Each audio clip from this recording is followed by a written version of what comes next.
விரும்பி நீ தொடர்ந்தாலும் வெறுத்து நீ விலகினாலும் உன் பயண முடிவு ஒன்றுதான், இறப்பு.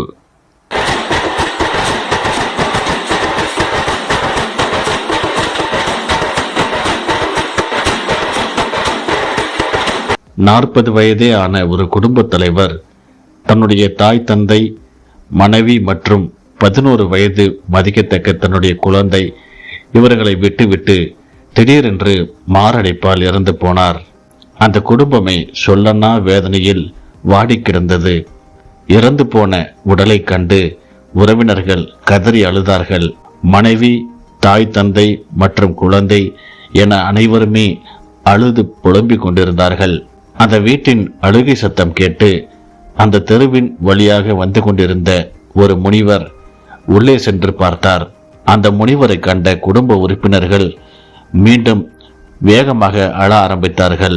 அந்த முனிவர் இறந்து போன அவருக்காக சிறிது நேரம் அங்கு பிரார்த்தனை செய்தார். இறந்தவரின் குடும்ப உறுப்பினர்களுக்கு தன்னாலான ஆறுதல் வார்த்தைகளை அந்த முனிவர் கூறிக்கொண்டிருந்தார். ஆனால் எவருமே அதை காதில் வாங்குவதாக இல்லை. மேலும் மேலும் அதிகமாக அழ ஆரம்பித்தார்கள். இறந்து போனவரின் மனைவி அந்த குருவிடம் வந்து, சுவாமி, இறந்து போன என்னுடைய கணவர் மீண்டும் வருவார் என்றால் நாங்கள் எத்தகைய தியாகத்தையும் செய்ய தயாராக இருக்கின்றோம் என்று கூறியபடியே அழுது கொண்டிருந்தால் அந்த முனிவர் எவ்வளவோ ஆறுதல் சொல்லியும் அவர்கள் கேட்பதாக இல்லை. இறுதியாக அந்த முனிவர் ஒரு முடிவு செய்தார். இறந்தவரின் மனைவியை அழைத்து ஒரு பாத்திரத்தில் தண்ணீர் கொண்டு வாருங்கள் என்று கூறினார். தண்ணீர் வந்ததும் அந்த தண்ணீரை வைத்து ஏதோ ஒரு மந்திரத்தை உச்சரித்தார். அந்த குரு குடும்ப உறுப்பினர்களை பார்த்து கூறினார், உங்களில் ஒருவர் இந்த தண்ணீரை குடிக்க வேண்டும். இந்த தண்ணீரை குடித்தால் இறந்து போன இவர் எழுந்து விடுவார், உயிர் பெற்று விடுவார் என்று கூறினார். இதை கேட்டதும் அந்த உறுப்பினர்கள் அனைவரும் சந்தோஷப்பட்டார்கள். அந்த குரு மீண்டும் தொடர்ந்தார், இந்த தண்ணீரை குடித்தால் கண்டிப்பாக இறந்து போனவர் உயிர் பெறுவர். ஆனால் இந்த தண்ணீரை குடித்தவர் கண்டிப்பாக மரணமடைவார் என்று கூறினார். இதை கேட்டதும் குடும்ப உறுப்பினர்கள் தங்களுக்குள் ஒருவரை ஒருவர் பார்த்து கொண்டார்கள். தண்ணீரை குடிக்க எவரும் முன்வரவில்லை. அவர்கள் முகத்தில் ஈயாடவில்லை. அந்த குரு இறந்தவரின் மனைவியை பார்த்து, உங்கள் கணவருக்காக எதையும் செய்வேன் என்று கூறினீர்களே, இப்பொழுது இந்த தண்ணீரை குடித்து அவரை எழுப்புங்கள் உயிரோடு என்று கூறினார். அந்த மனைவி தன்னுடைய குழந்தையை இருக்க பிடித்து கொண்டு, நான் இல்லை என்றால் என் குழந்தையை யார் வளர்ப்பது? இவனுக்காகவாவது நான் உயிர் வாழ வேண்டாமா என்று கேட்டாள். இறந்தவரின் தாயிடம் கேட்டார் குரு, நீங்களாவது இந்த தண்ணீரை குடித்து உங்கள் மகனை எழுப்பலாமே என்று கேட்டார்.